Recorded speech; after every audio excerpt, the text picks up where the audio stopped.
최영업 신부님의 편지 모음 제5회 5번째 편지. 고군산 섬에 남아있고 싶어서. 상해에서 1847년 9월 30일. 예수 마리아 요셉, 지극히 공경하고 경애할 르그레주아 신부님께 홍콩에서 조선으로 항해하려 할 즈음 신부님께 짧은 편지 한 통을 보냈습니다.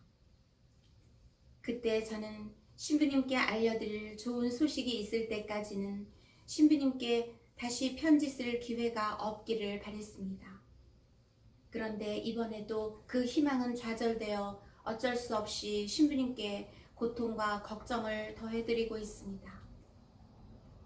왕포에서 7월에 출범한 우리는 다행히도 조선 근해에서 첫 섬을 발견할 때까지 별탈 없이 무사히 항해하였습니다.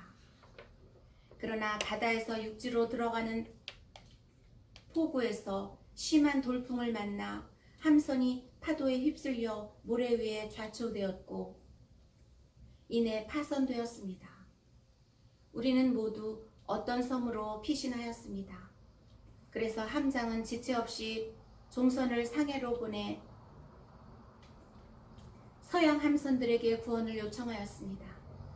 우리는 피신한 섬에서 한 달 이상 천막을 치고 살았습니다. 그런 동안 왕도에서 한 관장이 다녀갔습니다. 인근 고을의 관장들은 우리를 매우 인정있고 너그럽게 대했습니다. 음식물도 풍부하게 공급해 주었고 우리를 중국으로 돌려보내기 위한 거룻배와 식량과 기타 필요한 것들을 모두 마련해 주었습니다. 그러나 조선 대신들은 세실 함장의 편지에 대해서는 아무런 해답도 하지 않았습니다. 제 생각에 만일 라팔 함장이 이에 대해 명백히 썼더라면 그들은 틀림없이 회답하였을 것입니다. 라팔 함장은 우리가 머무르고 있던 지역인 전라도 감사에게 편지를 보내면서 주로 식량과 배만 청구하였고 조선 왕국의 대신들의 회답을 요구하는 데 대해서는 적극적으로 언급하지 않았던 것입니다. 비록 세실 함장의 편지에 대한 회답은 없었지만 라미에르 함장이 그들에게 청한 것은 그대로 다 들어주었습니다. 우리가 조선 해안에 이렇게 오랫동안 머물러 있었는데도 조선 신자는 한 명도 나타나지 않았습니다. 저는 혹시나 신자들에 대해 무슨 소식이라도 좀 알아낼 수 있을까 하여 날마다 탐문하며 기웃거렸습니다. 저의 동포들은 보기도 하고 그들의 말을 듣기도 하니 크게 위로가 되었습니다. 이윽고 그들과 담화할 기회가 생겼을 때에는 이루 말할 수 없이 기뻤습니다. 저녁이 되면 혹시 신자의 거룻배가 우리에게 오지는 않을까 하여 사방을 두루 살피면서 기대도 하고 기도도 하느라고 애가 바싹바싹 탔습니다. 하루는 가장 가까운 고을의 관원들한테 가서 어떤 일에 대해 협상을 하였습니다.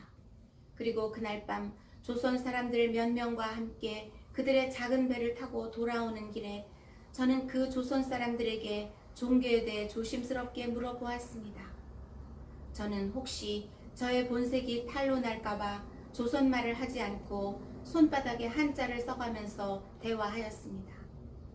그들 중 한 사람이 저에게 가까이 와서 예수님과 마리아를 아느냐고 물었습니다. 알고 말고요. 잘 압니다. 당신도 압니까?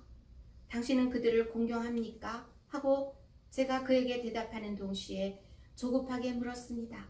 그는 그렇다고 시인하면서 둘레에 있는 외교인들에게 들킬까봐 조심스러워 이내 대화를 중단했습니다. 저는 몰래 기회를 엿보아 들키지 않게 그 손을 살며시 잡아 끌어당기고 한문을 써가면서 당신 가족이 전부 신자입니까? 신자들이 어디에 살고 있습니까? 혹시 신자 거룻배가 있습니까? 하고 물어보았습니다. 그는 그의 온 집안이 모두 다 신자이고 대공소라는 곳에 살고 있는데 그곳은 우리가 있는 고군산 섬에서 100리가량 떨어져 있다고 대답하였습니다. 그리고 모레 곧 우리 배가 출발하기 전날 신자의 작은 배 한 척이 이리로 올 것이라고 귀띔해 주었습니다. 저는 계속하여 여러 가지 다른 것을 물어보았으나 그는 손을 빼고 더 이상 대답을 하려고 하지 않았습니다. 그래서 저는 더 큰 희망과 조바심을 가득 안고 신자들을 기다렸지만 끝끝내 아무도 나타나지 않았습니다. 밤에는 조선 거룻배들이 사방에 횃불을 켜고 경비하였고 낮에는 아무도 우리에게 접근하지 못하도록 되었습니다. 관원 한 사람을 따로 붙들고 조선에 천주교 교인들이 있습니까? 임금님은 아직도 천주교인들을 박해합니까? 하고 은근히 물어보았습니다. 그는 임금님이 천주교인들을 혹독하게 벌하고 많은 천주교인들을 죽였으며 아직도 죽인다고 대답하였습니다. 함장이 조선 대신들에게 편지 한 통을 보내면서 그리스도교의 호의적인 중국 도강 황제의 칙령 사본 한 통을 함께 보냈습니다.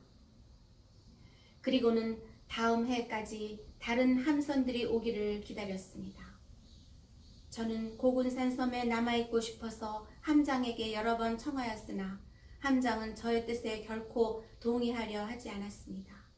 저는 서원까지 하면서 간절히 소망에 마지 않고 또 천신만고 끝에 여기까지 왔는데 이제 손안에까지 들어온 우리 포교지를 어이없게 다시 버리고 부득이 상해로 돌아오지 않을 수 없게 되었기에 저도 모르게 눈물을 줄줄 흘렸습니다. 그러나 우리는 아직도 희망을 잃지 않고 아직도 낙심하지 않으며 여전히 하느님의 자비를 바라고 하느님의 전능하시고 지극히 선하신 섭리에 온전히 의지하고 있습니다. 저도 하느님 안에서 항상 영원히 희망을 가질 것이고 하느님의 영광을 위해 일하려고 저 자신을 온전히 하느님 손에 맡겼으니 그분을 언제나 믿을 것입니다. 주여 보소서. 우리의 비탄함을 보시고 당신의 자비를 기억하소서.